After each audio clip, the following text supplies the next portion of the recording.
Assalamu alaikum students. The topic of today's video is work done in isothermal expansion of an ideal gas. So what is an isothermal system? An isothermal system is that system in which the temperature is kept constant. So the work done in this process will be at constant temperature. So let's just consider a container here, and this container contains ideal gas, and this is the piston. This is the initial position of the piston, and the pressure, the external pressure that is being applied is P. Okay, so this is the initial position of the piston and the external pressure that is applied is P. So the volume is V1. Let's just say that the pressure is removed. The pressure is removed and the piston goes here. Then this will be the final position of the piston when the pressure will be removed. And then my volume will become V2. Okay, so in that case the volume will be V2.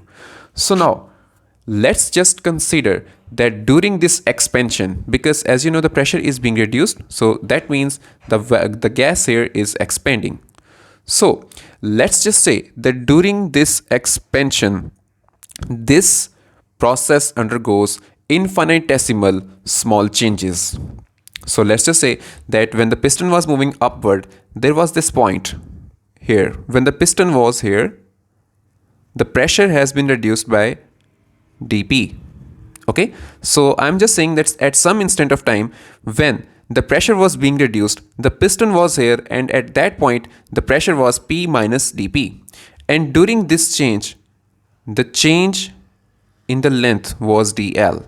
Means the piston has moved through the distance of dl during the change in pressure of dP. Okay, so that was just a small change in the pressure. I'm saying that this whole process is divided into many such parts. Okay, this is just the one part, and I'm saying that while going from initial to the final position, this process is divided into so many small parts. So now, since gas is expanding, the work done by the gas on the piston in one infinitesimal step is given by, okay, the work done in this one infinitesimal small step is given by sigma W is equal to P external minus dP. Okay, and then I have A dot dl. How I have formed this equation?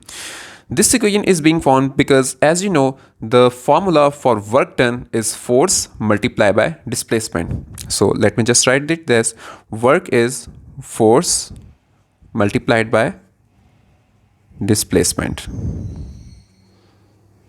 And you know the formula for pressure. The formula for pressure is force divided by area, and this area will go here, and then force will be equal to pressure multiplied by area. So in this case, since we are taking the change in a small step, so I can write it as a differential, and as you know the work done is path dependent, so that's why I'm taking the inexact differential here.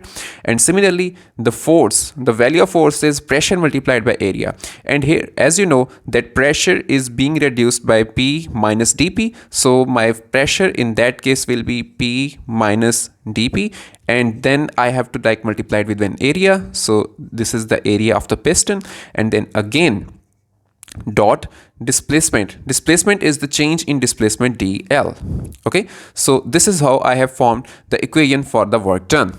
Okay, so I just have to write here ext, means the external pressure. The piston is having an external pressure, and this dp is the reduced pressure while the gas was expanding. Okay, so now, as you know that dP, the change in pressure, is infinitesimally small. Okay, this dP is infinitesimally small, means that we are taking a very small step. So I can just neglect this part, and I can write this as change in work, sigma work, and I can write P external A dot dl, and again area multiplied by change in length is equal to dV, means that will be equal to change in the volume. So I can write it as P external dV. Okay, so the total amount of work done by the gas will be obtained by integrating. Okay, so this is, as you know, that this here is the work done in a small step, and if I want to take the work done in this whole process, then I just have to take the integration on both sides. So let's just take the integration on both sides, taking integration here, and then as you know that I will also have to take an integration here, and then this integration will be from V1 to V2 because we are taking from V1 to V2 the initial to final position. Okay, so now this is a reversible process, and as you already know that dP, the change in pressure, was very small. So secondly, I can take this P external equal to P. Okay, I'm just dropping this subscript and I'm taking it equal to be P. So V1 V2 P dV, and again I have this work done here.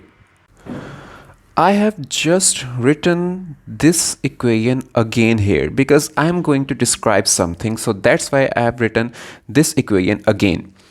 So as you know that this here sigma is representing the inexact differential. Okay, it is representing the inexact differential, and as you know that the integration of the inexact differential will give me the complete value, means that when I take the integration of the inexact differential, then that will give me the work done, and again I will be left with P dV and V1 V2. So let's just move this P out because the integration is being performed on the volume, so V1 V2 dV. Okay, so now what you have to do is you have to consider the general gas equation. Okay, the general gas equation is PV is equal to nRT. Okay, so I just have found the value for the pressure by taking the volume in the denominator here. So I have found the value for pressure. Okay, so now plugging in this value here, that will give me W is equal to nRT by V, V1, V2 dV. Okay, so now this volume will go here, and I'll be left with nRT V1 V2 dV by V. Okay, so now when I take the integration, then that will be equal to nRT ln V2 by V1.